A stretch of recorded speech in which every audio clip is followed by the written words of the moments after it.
नमस्कार, मैं हूं सत्यपाल और आप देख रहे हैं CWB हिंदी न्यूज। शक संवत 1947 विक्रम संवत 2082 आज भाद्रपद मास के कृष्ण पक्ष की द्वितीय तिथि और दिन सोमवार है। तदनुसार अंग्रेजी तारीख 11 अगस्त सन 2025। द्वितीय तिथि सुबह 10:34 तक रहेगी। उसके बाद तृतीय तिथि लग जाएगी। सबसे पहले आज की सुर्खियां। महंगाई के बीच उज्ज्वला योजना में कटौती, अब 1 साल में मिलेंगे इतने सिलेंडर। दिव्यांग कर्मचारियों के लिए आई बड़ी खुशखबरी, 2 गुना परिवहन भत्ता का लाभ देगी सरकार। हरियाणा में अटकी ITI भर्ती, 7 महीने बाद भी नहीं जारी हुई दूसरी वेटिंग लिस्ट। CBSE ने ओपन बुक एग्जाम के प्रस्ताव को मंजूरी दी। एकेडमिक सेशन 2026-27 से कक्षा 9 में लागू होगा। हरियाणा में हजारों गरीब परिवारों के लिए आई खुशखबरी, 16 शहरों में सस्ते प्लाट वितरित करेगी हरियाणा सरकार। हरियाणा सरकार के बढ़ाए गए सर्कल रेट से ग्रामीण इलाकों में जमीन की खरीद व बिक्री पर लगा ब्रेक, इन पर पड़ा ज्यादा असर। मानेसर में लगेगा 100 करोड़ का हाईटेक बायोगैस प्लांट, रोजाना होगा 150 टन कचरे का निपटान। गुरुग्राम निगम के सीनियर और डिप्टी मेयर चुनाव स्थगित, प्रशासनिक कारणों से लिया फैसला। हादसे में आपका नया दफ्तर खुला, प्रदेश अध्यक्ष सुशील गुप्ता ने किया उद्घाटन। हरियाणा के झज्जर में 45 दिन में 7वीं बार भूकंप के झटके लगे, 3.1 तीव्रता रही। हरियाणा यूथ कांग्रेस के 450 पदाधिकारियों ने शपथ ली। दीपेंद्र हुड्डा बोले, अगली बार पिक्चर हिट होकर रहेगी। पलवल में भूमि अधिग्रहण के विरोध में किसानों की महापंचायत, बोले किसी भी कीमत पर सरकार को नहीं देंगे जमीन। अमेरिका पर जवाबी टैरिफ लगाने की तैयारी में भारत, कुछ अमेरिकी प्रोडक्ट्स पर 50% तक टैरिफ लगा सकता है। नीट UG चॉइस फिलिंग की लास्ट डेट बढ़ी, अब 11 अगस्त तक कर सकते हैं सीट लॉक। शेयर बाजार में ट्रेडर्स के लिए 12 अगस्त अहम दिन, अलर्ट पर रहने की सलाह, बड़ा मोमेंटम दिख सकता है। पाकिस्तान के फील्ड मार्शल असीम मुनीर ने भारत को मिसाइल हमले की धमकी दी, बोले सिंधु नदी भारत की निजी संपत्ति नहीं। और विराट कोहली व रोहित के वनडे फ्यूचर पर कोई जल्दबाजी नहीं, फेयरवेल की अटकलें BCCI ने खारिज की, कहा अभी अगला लक्ष्य एशिया कप। और अब खबरें विस्तार से।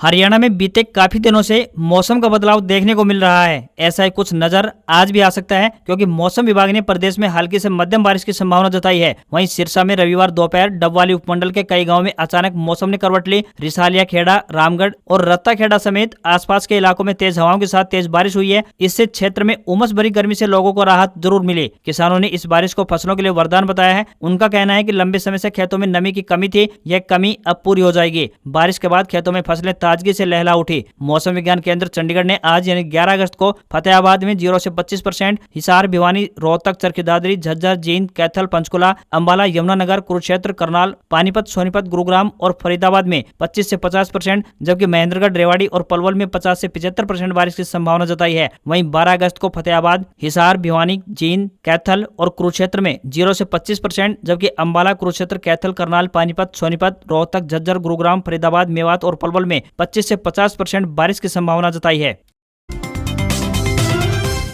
हरियाणा विद्यालय शिक्षा बोर्ड यानी HBSC के चेयरमैन डॉक्टर पवन कुमार ने बताया कि अध्यापक पात्रता परीक्षा यानी एस्टेट का परिणाम जल्द घोषित किया जाएगा। OMR आंसर शीट की स्कैनिंग का काम पूरा हो चुका है और रिजल्ट जारी करने से पहले उसे कई स्तरों पर जांचा जाएगा, ताकि किसी परीक्षार्थी के साथ अन्याय न हो। उन्होंने कहा कि लेवल 1, 2 और लेवल 3 की परीक्षाओं में परीक्षार्थियों की आपत्तियां यानी कि ऑब्जेक्शन दर्ज करवाने के बाद एक्सपर्ट ने उनका रिव्यू किया है। सबसे ज्यादा आपत्तियां इंग्लिश विषय की आई है। जो आपत्तियां तकनीकी और तार्किक रूप से सही है उन्हें अंकों में बदला जाएगा, लेकिन आंसर की मूल सूची यानी आंसर की में कोई बदलाव नहीं होगा। हरियाणा बोर्ड के चेयरमैन डॉक्टर पवन कुमार ने बताया कि 30 व 31 जुलाई को हुई एस्टेट परीक्षा का परिणाम बहुत सतर्कता के साथ तैयार किया जा रहा है और जल्द ही जारी कर दिया जाएगा। उन्होंने एक सवाल के जवाब में कहा कि CET परीक्षा का पैटर्न एस्टेट से अलग था। एस्टेट परीक्षा 3 लेवल में होती है, जो कि अलग अलग कक्षाओं के बच्चों को पढ़ाने वाले अध्यापकों की योग्यता जांचने के लिए होती है, इसलिए दोनों परीक्षाओं का पैटर्न अलग अलग है।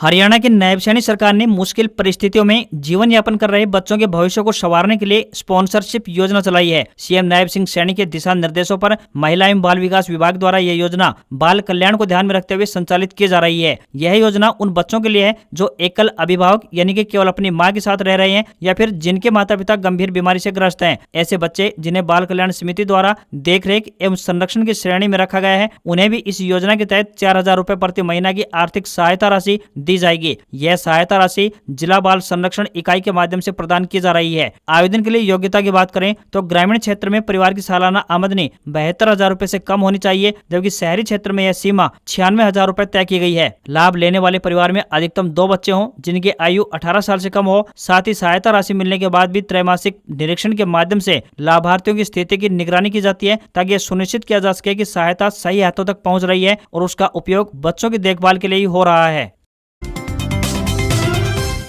दिनों दिन आसमान छू रही महंगाई के दौर में आम आदमी को फिर झटका लगने वाला है। अब प्रधानमंत्री उज्ज्वला योजना के तहत सब्सिडी वाले सिलेंडरों की संख्या घटाकर 9 कर दी गई है। पहले एक साल में 12 सिलेंडर सब्सिडी के तहत प्राप्त किए जा सकते थे। 14.2 किलो के सिलेंडर पर दी जाने वाली 300 रुपए प्रति सिलेंडर की सब्सिडी में कोई बदलाव नहीं किया गया है। वित्त वर्ष 2026 के लिए इस योजना के तहत 1260 करोड़ रुपए का बजट स्वीकार किया गया है। सरकारी आंकड़े बताते हैं कि इस योजना के तहत लाभ प्राप्त करने वाले परिवारों में एलपीजी की औसत सालाना खपत वित्त वर्ष 2020 में 3 सिलेंडर से बढ़कर वित्त वर्ष 2025 में लगभग 4.47 सिलेंडर हो चुकी है। हरियाणा सरकार द्वारा रजिस्ट्री के सर्कल रेट बढ़ाए जाने से आम लोगों के साथ साथ किसान भी परेशान नजर आ रहे हैं। इस बढ़ोतरी का असर रजिस्ट्री की संख्या पर भी पड़ा है। ग्रामीण इलाकों के लोगों का कहना है कि कई बार जमीन का वास्तविक रेट उतना नहीं होता जितना रजिस्ट्री में खर्च आ जाता है। इस बदलाव का सबसे अधिक असर उन लोगों पर पड़ा है जो अपना घर बनाने के लिए छोटी सी जगह खरीदना चाहते थे। लोगों का कहना है कि इससे सरकार को फायदा होने की बजाय उल्टा नुकसान पहुंच रहा है, क्योंकि जमीन के दाम बढ़ने से खरीद बिक्री कम हो गई है। सबसे अधिक इजाफा पिनगवा और पुनाना क्षेत्र में हुआ है, जहां ग्रामीण इलाकों में रजिस्ट्री फीस 1600 रुपए प्रति वर्ग गज हो चुकी है, जबकि पहले यह 1200 रुपए थी। कस्बे के पास का सर्कल रेट भी 1500 रुपए बढ़कर 5500 रुपए प्रति गज हो चुका है। स्थानीय नेताओं ने कहा कि प्रदेश में 10 से 30% तक की बढ़ोतरी हुई है, लेकिन पिनगवा और पुनाना में यह दरें जमीन की कीमत से भी अधिक हैं। पहले ही किसान जमीन खरीदने से कतराते थे, अब रेट बढ़ने से ग्रामीण इलाकों में सौदे लगभग बंद हो गए हैं। केंद्र की मोदी सरकार ने दिव्यांग कर्मचारियों के हित में एक महत्वपूर्ण फैसला लिया है। सरकार ने दिव्यांगता की कुछ निश्चित श्रेणियों में आने वाले केंद्रीय कर्मचारियों को दोगुना परिवहन भत्ता देने का ऐलान किया है। वित्त मंत्रालय ने सभी मंत्रालयों और विभागों को इस निर्देश का सख्ती से पालन करने के निर्देश जारी किए हैं। 15 सितंबर 2022 को जारी पूर्व निर्देशों में संशोधन करते हुए दिव्यांगता की श्रेणी की एक नई सूची जारी कर दी गई है, जिसके तहत कर्मचारियों को दोगुना परिवहन भत्ता दिया जाएगा। दिव्यांग कर्मचारियों को रोजमर्रा की जिंदगी में कई तरह की समस्याओं से जूझना पड़ता है, खासकर कामकाज के लिए आवाजाही करना काफी चुनौतीपूर्ण होता है। ऐसे में परिवहन भत्ता राशि दोगुना करना इन कर्मचारियों के लिए एक बड़ी राहत की खबर है। हरियाणा के मुख्यमंत्री नायब सिंह सैनी ने कौशल विकास एवं ITI विभाग में खाली 165 ITI इंस्ट्रक्टर पदों पर दूसरी वेटिंग लिस्ट जारी करने के लिए स्वीकृति प्रदान कर दी थी। CM से हरी झंडी मिलने के बाद मुख्य सचिव ने कौशल विकास एवं ITI विभाग को 9 कैटेगरी के 165 खाली पदों पर दूसरी वेटिंग लिस्ट के प्रस्ताव की मंजूरी भेजी थी। कौशल विकास विभाग ने 22 जनवरी 2025 को हरियाणा कर्मचारी चयन आयोग को इंस्ट्रक्टर के 165 पदों के लिए दूसरी वेटिंग लिस्ट जारी करने का आग्रह पत्र भेज दिया था। वहीं 7 महीने हो चुके हैं, इसके बावजूद भी दूसरी वेटिंग लिस्ट जारी नहीं की गई, तो दूसरी वेटिंग लिस्ट में आने की संभावना रखने वाले उम्मीदवारों में से 7 ने पंजाब एंड हरियाणा हाईकोर्ट में याचिका दायर कर दी। इस याचिका पर एक सुनवाई हो चुकी है और अगली सुनवाई के लिए 19 अगस्त 2025 की तारीख निर्धारित की गई है। अगली सुनवाई में सरकारी वकील की तरफ से हरियाणा कर्मचारी चयन आयोग का पक्ष पेश किया जाएगा। हरियाणा में गरीब परिवारों के लिए एक अच्छी खबर सामने आई है। बहुत जल्द राज्य के 16 शहरों में 15,000 से ज्यादा गरीब परिवारों के घर का सपना पूरा होने वाला है। जिन शहरों में गरीब परिवारों को सस्ती दरों पर ये प्लाट दिए जाएंगे, उनमें अंबाला, हिसार, सिरसा, फतेहाबाद, चरखी दादरी, झज्जर, रेवाड़ी, महेंद्रगढ़, रोहतक, जींद, करनाल, पलवल, बहादुरगढ़, जुलाना, सफीदो और जगाधरी शामिल है। प्रदेश सरकार के एक प्रवक्ता ने बताया कि पात्र परिवार स्वतंत्रता दिवस यानी 15 अगस्त तक ऑनलाइन आवेदन कर सकते हैं। लाभार्थियों को महाग्रामों में 50 वर्ग गज और दूसरे गाँवों में 100 वर्ग गज तक के प्लाट प्रदेश सरकार द्वारा और इन पर निर्माण लागत की सहायता राशि केंद्र सरकार द्वारा दिलवाई जा रही है। प्रधानमंत्री आवास योजना शहरी 2.0 में 52,288 आवेदक रजिस्ट्रेशन करवा चुके हैं। इसी कड़ी में अब 16 और शहरों में सस्ते प्लाट के लिए गरीब परिवारों से आवेदन मांगे गए हैं। इनमें से घुमंतु जाति के परिवारों को प्राथमिकता दी जाएगी। मुख्यमंत्री शहरी आवास योजना के तहत पात्र परिवारों को 30 गज का प्लाट मात्र 1 लाख रुपए में मिलेगा। प्लाट मिलने के बाद प्रधानमंत्री आवास योजना शहरी 2 के तहत मकान निर्माण के लिए 2.5 लाख रुपए की आर्थिक सहायता राशि अलग से दी जाएगी।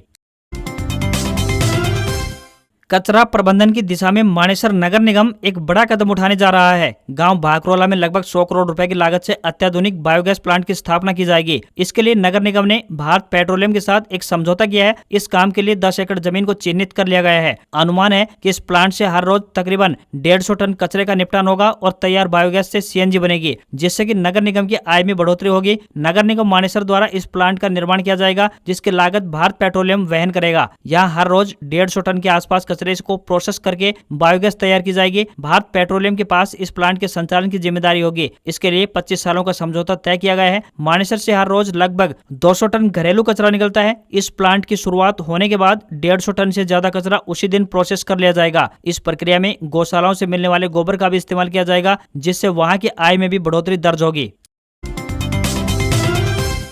गुरुग्राम नगर निगम यानी एमसीजी के सीनियर डिप्टी मेयर और डिप्टी मेयर के चुनाव को प्रशासनिक कारणों से स्थगित कर दिया गया है। पहले ये चुनाव 11 अगस्त 2025 को होने थे, लेकिन अब आगामी आदेश तक चुनाव की बैठक को टाल दिया गया है। चुनाव की नई तारीख, समय और स्थान बाद में सूचित किया जाएगा। ये जानकारी गुरुग्राम नगर निगम के कमिश्नर प्रदीप दहिया की ओर से जारी आधिकारिक नोटिस में दी गई है। सभी वार्ड सदस्यों और संबंधित अधिकारियों को इस निर्णय की सूचना दे दी गई है। नगर निगम के चुनाव की तारीख तय होते ही पार्षद अहिरवाल में भाजपा के बड़े नेताओं, केंद्रीय राज्य मंत्री राव इंद्रजीत सिंह और हरियाणा के कैबिनेट मंत्री राव नरवीर सिंह के पास पहुंचने लगे थे। हालांकि मानेसर नगर निगम में अपने समर्थकों को डिप्टी मेयर और सीनियर डिप्टी मेयर पदों पर बिठा चुके राव नरवीर गुरुग्राम में भी अपनी राजनीतिक दावेदारी जारी रखने की कोशिश कर सकते हैं। गुरुग्राम नगर निगम में कुल 36 पार्षद हैं। इनमें से 23 पार्षद भाजपा के, 9 निर्दलीय, 3 कांग्रेस के और 1 जननायक जनता पार्टी यानी जेजेपी का है। वहीं मेयर की बात करें तो राजरानी मल्होत्रा भाजपा की है, उन्हें भी वोट करने का अधिकार है। इस तरह से कुल मिलाकर भाजपा के पास प्रत्यक्ष रूप से 24 वोट है। इनमें से 11 पार्षद राव इंद्रजीत के समर्थक बताए गए हैं। इसके अलावा विपक्ष के 4 पार्षद भी उनके समर्थन में वोट डाल सकते हैं। साथ ही बीजेपी से बागी होकर लड़े और जीते 6 पार्षद भी राव इंद्रजीत के पहले से ही समर्थक हैं। इस हिसाब से देखा जाए तो कुल 21 पार्षद फिलहाल राव इंद्रजीत की तरफ हैं। हालांकि टिकट न मिलने पर निर्दलीय उम्मीदवार के तौर पर चुनाव लड़कर जीते पार्षद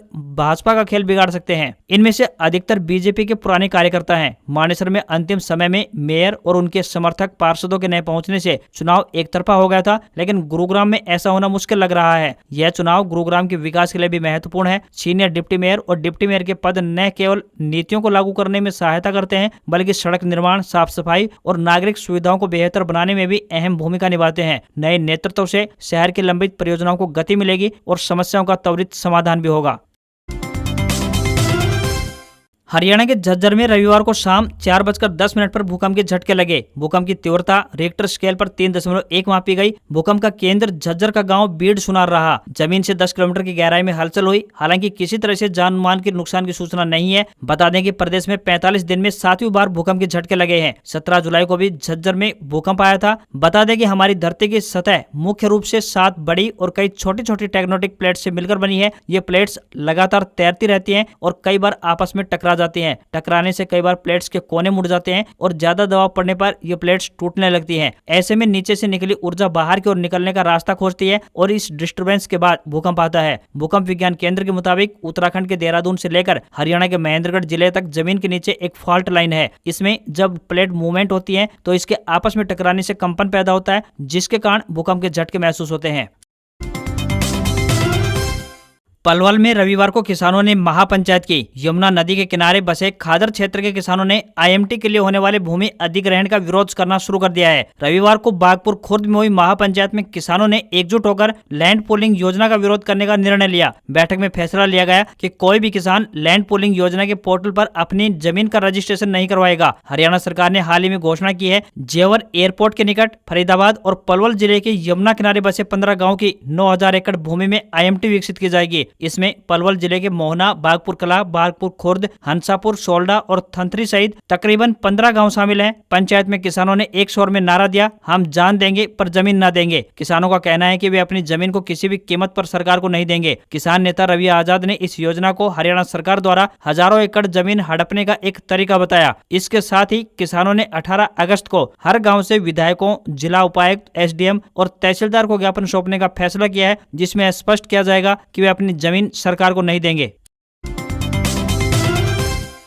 central board of secondary education यानी सीबीएसई ने एकेडमिक सेशन से 2026-27 कक्षा 9 में ओपन बुक असेसमेंट के प्रस्ताव को मंजूरी प्रदान कर दी है। ओपन बुक असेसमेंट कक्षा 9 में हर टर्म के 3 पेन पेपर एग्जाम के लिए लागू किया जाएगा। इस असेसमेंट में मुख्य रूप से लैंग्वेज, मैथमेटिक्स, साइंस और सोशल साइंस को कवर किया जाएगा। इसमें परीक्षा के दौरान किताबें और नोट्स जैसे रिसोर्सेज का इस्तेमाल करने की अनुमति होगी। इसमें क्वेश्चन को इस तरह से डिजाइन किया जाएगा कि वे रटने के बजाय एनालिसिस, एप्लीकेशन और क्रिटिकल थिंकिंग पर आधारित हो। उदाहरण के लिए प्रश्नों में केस स्टडी, डेटा विश्लेषण या वास्तविक जीवन की समस्याओं का समाधान शामिल हो सकता है। अगर कक्षा 9 में यह सिस्टम सफल होता है तो सीबीएसई इसे कक्षा 10वीं, 11वीं और 12वीं में भी लागू करने पर विचार कर सकती है। ये पहली बार नहीं है जब सीबीएसई ने ओपन बुक परीक्षा का प्रयोग किया है। इससे पहले भी बोर्ड ने साल 2014 में भी ओपन बुक एग्जाम करा चुकी है। तब इसका नाम ओपन टेक्स्ट बेस्ड असेसमेंट दिया गया था। इस दौरान कक्षा 9 में हिंदी, अंग्रेजी, मैथमेटिक्स और सोशल साइंस के साथ साथ कक्षा 11वीं की इकोनॉमिक्स, बायोलॉजी और ज्योग्राफी के फाइनल एग्जाम में इसे आजमाया गया था। हालांकि 2017-18 में इसे यह कहते हुए बंद कर दिया था कि यह सिस्टम छात्रों में क्रिटिकल थिंकिंग स्किल को विकसित करने में सफल नहीं रहा। सीबीएसई ने अपने सभी स्कूलों को सीसीटीवी कैमरे लगाने का निर्देश भी दिया है। बोर्ड ने स्कूलों को गाइडलाइंस जारी करते हुए कहा कि स्कूल में सभी जरूरी जगहों पर कैमरे लगे होने चाहिए। इसमें क्लासरूम के अलावा एंट्री वे एग्जिट, कॉरिडोर और लैब शामिल हैं।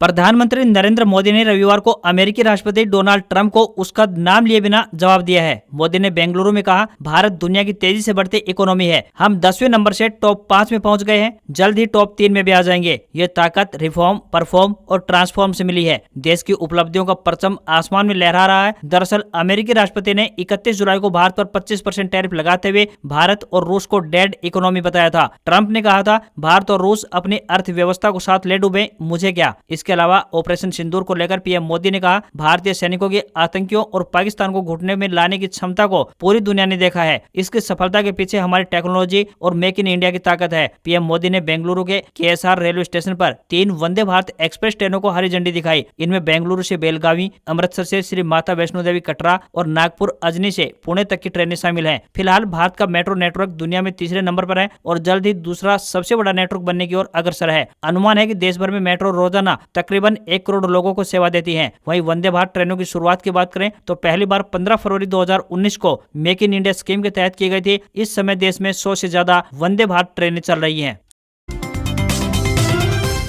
भारतीय शेयर बाजार के लिए 12 अगस्त की तारीख अहम है। वेल्थ व्यू एनालिटिक्स के डायरेक्टर हर्षुभ शाह के मुताबिक इस दिन ट्रेडर्स को अलर्ट रहना चाहिए। बाजार में बड़ा मोमेंटम दिख सकता है। इसके अलावा 11 जुलाई से शुरू होने वाले हफ्ते में महंगाई दर का डेटा, ट्रंप पुतिन की मीटिंग से लेकर विदेशी निवेशकों की खरीद बिक्री और टेक्निकल फैक्टर्स बाजार की चाल तय करेंगे। पिछले हफ्ते सोने चांदी में बड़ी बढ़त देखने को मिली। पिछले हफ्ते के कारोबार के बाद 10 ग्राम 24 कैरेट सोने का दाम 2689 रुपए बढ़कर 1,942 रुपए पर पहुंच गया। पिछले हफ्ते के आखिरी दिन यह 98,253 रुपए प्रति 10 ग्राम पर था। वहीं चांदी की कीमत हफ्ते भर में 5,086 रुपए बढ़कर 1,14,732 रुपए प्रति किलोग्राम के स्तर पर पहुंच गई है। वहीं 1 अगस्त को 1 किलोग्राम चांदी की कीमत 1,09,646 रुपए थी। दिल्ली में 24 कैरेट सोने की कीमत 1,03,460 रुपए और 22 कैरेट सोने का दाम 94,850 रुपए प्रति 10 ग्राम के स्तर पर पहुंच गया है। आज खबरों में बस इतना ही। देखते रहिए आपका अपना हरियाणा का सबसे बेहतरीन news channel CWB Hindi news. नमस्कार। इसी आशा के साथ आपका दिन शुभ रहे। अगर आप चैनल के प्रति कोई सुझाव या सजेशन देना चाहते हैं तो नीचे दिए गए कमेंट्स के माध्यम से हम तक अपने सुझाव और प्रतिक्रिया भेज सकते हैं। आपकी प्रतिक्रियाओं और सुझावों का स्वागत है।